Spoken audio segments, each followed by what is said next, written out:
Please like and subscribe. Let's grow NAIA basketball. Thank you. Cascade Hoops Talk, bringing the world NAIA basketball one podcast at a time.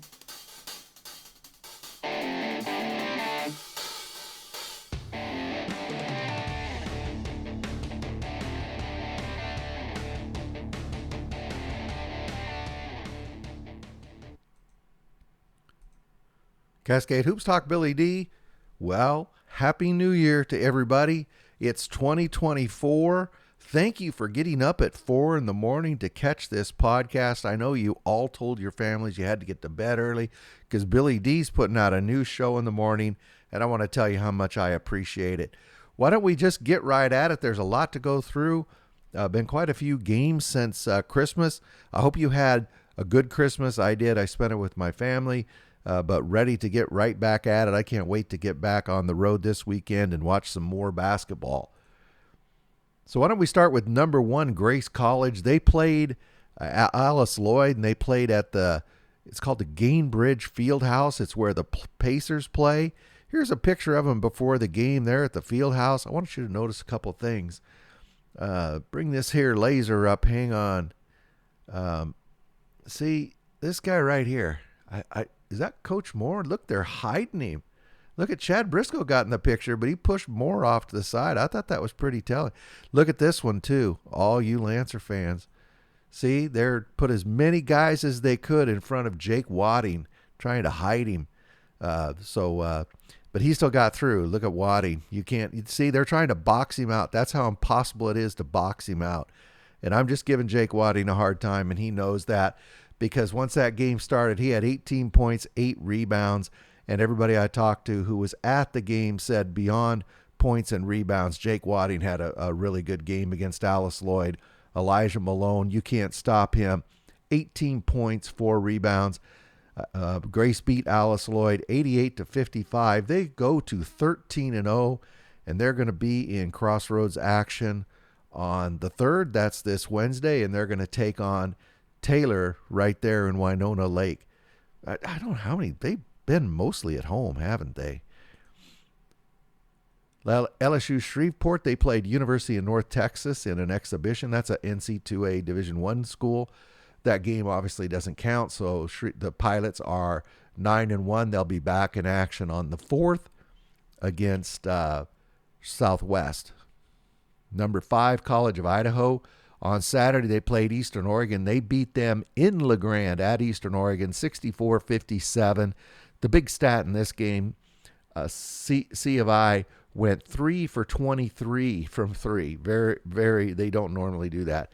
This guy right here, Johnny Radford, he usually hits several himself, but he had 14 points, 2 rebounds. Jake O'Neal, 10 points, 9 rebounds. Eastern Oregon, you're going to see they fell to Florida College as well. They got to be the best, whatever they are, 2-9 or 3-9 team in the country. But that's a tough place to play there in LeGrand. You go into Quinn Coliseum, you better be ready to play. So hats off to College of Idaho getting the job done there. They go to 10-2. Now this weekend, you see here they play Walla Walla on Friday. But remember the Cascade Conference plays Friday, Saturday. So Saturday, they're going to host LC State. And that's kind of a long-anticipated matchup. A lot of people are waiting for that game. I think LC State, and I might misquote, but I think they're 6-0 in conference right now. Number 6, Southwestern, they beat Rockhurst University in an exhibition on Friday. That was a good win for them. They're going to be back in action on the 3rd against Kansas Wesleyan, and they are still 11-0, undefeated. Montana Tech, they've kind of had an oddball schedule here working through their preseason. They played Lakeland College and Ambrose. They beat them both. They're 10-3 now against Lakeland. They beat them 96-63. Asa Williams, 23 points, 6 out of 10 from 3. Caleb Bellage, really good to see him back, 15 points, 6 rebounds. And then against Ambrose University, they real squeaker here, 127-44. Camden Lawrence, 14 points, 6 rebounds, and Asa Williams, 17 points. They'll play they'll play Rocky Mountain. They're going to host Rocky Mountain on Saturday. That's going to be a good game. We'll talk about Rocky Mountain. They slipped up a little bit here. But this game, Montana Tech, Rocky Mountain, that's going to be a good game. Indiana Wesleyan, they played Rochester on Saturday. They beat them 93-65. They go to 11-2. Nathan Childress, he flirted with a triple-double, 14 points, 8 rebounds, 9 assists.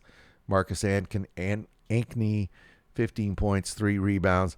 Javen Buchanan, I contend one of the most consistent players in the NAIA, 18 points, 8 rebounds.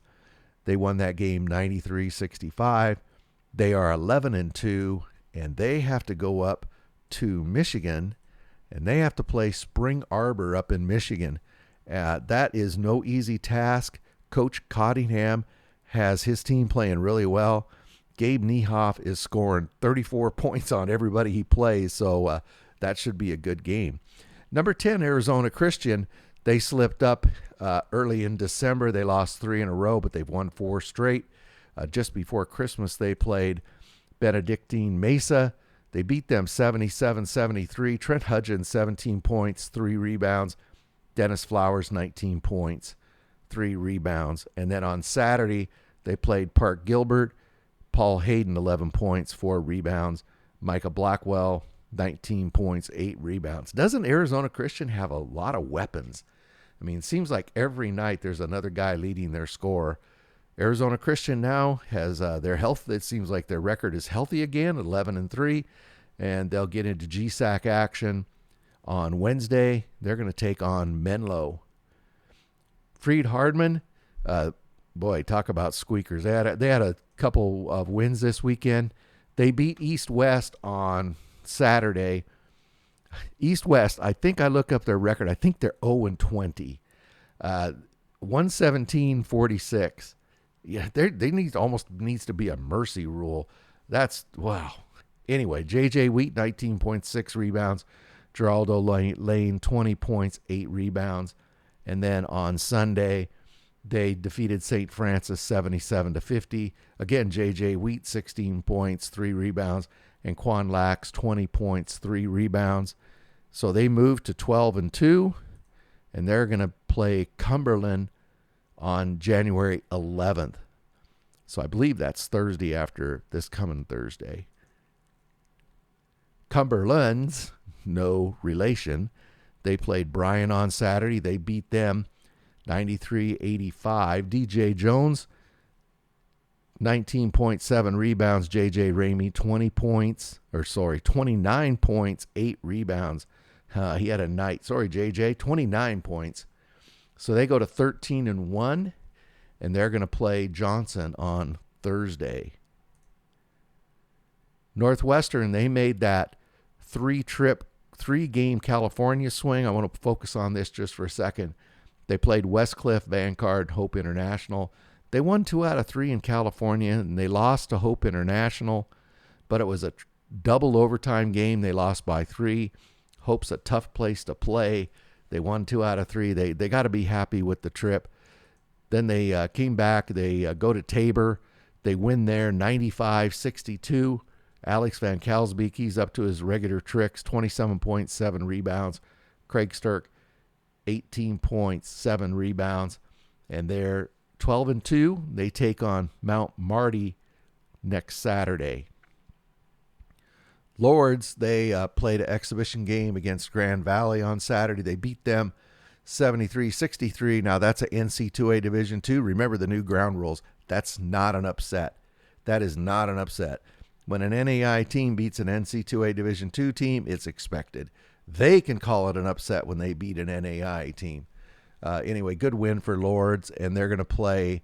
They're 10-0. They're still undefeated, and they're going to play Lawrence Tech on the 3rd, which is, is that Wednesday? Boy, I got to get a new calendar.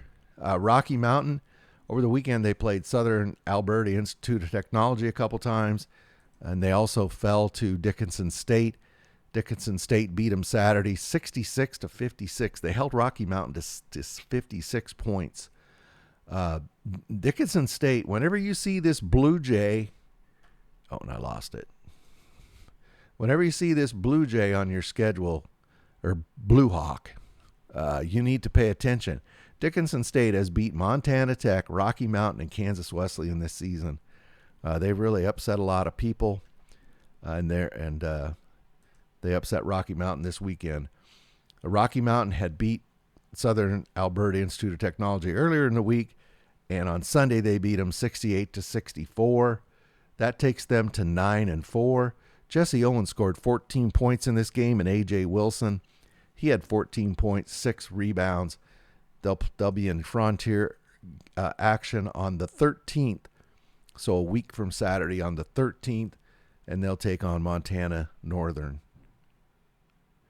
Number 17, Morningside. They fell to Florida Memorial just before Christmas. We'll talk about that when we get to Florida Memorial. And then on Saturday, they played Grandview at Morningside. They hosted them. They beat them 95-84. Eli Doble, 20 points, 8 rebounds. Joey Scoff, 17 points. So Morningside now, they're at 10-3. They're at 10-3, and they're going to take on Hastings in GPAC play at Hastings on Saturday. Buy your ticket. Seriously, those are two really good teams at Hastings. Going to be a good test for both teams. The Masters, they played Mount Royal on Friday. Now, Mount Royal is a Canadian team out of Calgary. They play in the Canada West. The Masters beat them 108-84. Caleb Lowry, 27 points, 11 rebounds. That's a big double-double. Ty Harper, who really fills up the stat line, 20 points, 3 rebounds, 4 assists. The Masters, they go to 11-3, and they're going to be in GSAC action Thursday, playing Life Pacific. Number 20, Roosevelt. They fell to St. Francis on Friday in a Crossroads Chicagoland matchup. St. Francis went up to Roosevelt and beat them 92-78. So Roosevelt now is 11-2, and they're going to get back into Chicagoland action on Saturday, and they're going to take on St. Xavier at St. Xavier.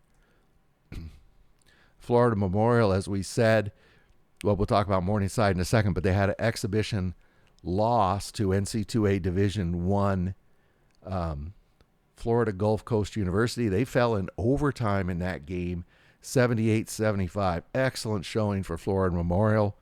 And then, as we mentioned, they beat Morningside down there before Christmas, 88-83 in that game. Big Latavius Mitchell, 18 points, 10 rebounds. And Evan Busby, 24 points, 9 rebounds. 11-1 is Florida Memorial, and they're going to play Concordia University, Quebec, another Canadian team, on January 2nd, tomorrow. Number 24, Oregon Tech. They, just for Christmas, they went to Southern Oregon. Big rivalry road game for Oregon Tech. They won this game in overtime, 92-88.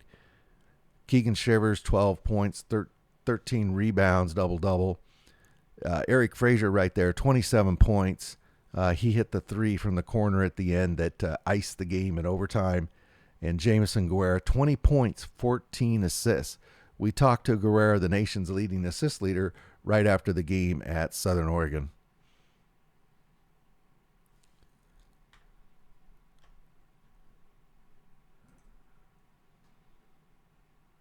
Here, yeah. Cascade Hoops Talk, Billy D, Jamison Guerra. Yeah. Huge rivalry game here at Southern Oregon. Overtime win for the Owls. Talk about this game. I mean, rivalry game on the road. We know that you got to bring it, and I mean, that's what we did. First half was a little tough for us defensively, and we adjusted in the second half. Fought for overtime, and I mean, that's what this is about. That's why we play. So, you got the slow start. You fell behind. You really spotted them like 10, 12 points. Yeah. What were you thinking, at that 10-minute mark? We've been there before. We've been on the wrong end of games like this, and I mean, this squad is just so composed and so much more mature. And I mean, we just got it out. We trust each other so much, and I think that's what won us this game. Southern is a really good team, aren't they? Yeah. Boy, their bigs are very effective, and Yeah. they shoot the heck out of the ball. Yeah. But this team is right up there. That's a isn't tough it? squad. Yeah, that's a tough Yeah. squad. So great. I mean, props to us, great win, and then props to them too. I mean, they battled, and yeah. They really played tough. Yeah. Talk about Eric Frazier drilling that three with no time. Oh my gosh. I mean, that's confidence on 100. I mean, I wanted him to shoot it. We all got confidence in him to hit that every time. And I mean, that's just Eric Frazier. That was a huge win. That was a great Cascade Conference basketball. Congratulations. Appreciate it. Big win. Thank you. Thanks. Okay, thanks a lot to Jamison Guerra. Big win for Oregon Tech. Number 25, Florida College. They took on Eastern Oregon again just before Christmas. They beat them 80-77. Florida College goes at 13-4. In this game, Tyshawn Judge, 29 points. He really filled it up. Drew Kramer, 12 points, 3 rebounds. In this 3-point win, we talked about Eastern Oregon against College of Idaho. Absolute snake bit team. Chris Kemp is a great coach. I keep thinking they're really going to come to life. I keep waiting for it. I really thought that they had a chance of beating College of Idaho and Land-Grant there, but that didn't come true. But I keep watching them, and they're actually a pretty skilled team. They're not hitting the big shots when they need them, but taking nothing away from Coach Teichman's team. Big win for Florida College, and they are 13-4. So I want to take it away. The other night at Warner Pacific, Tyrese Taylor of the Multnomah Lions, he hit the game winner at the buzzer when the backboard was turning red light. You guys all know how exciting that is. Let's just go out with that, and Happy New Year, everybody.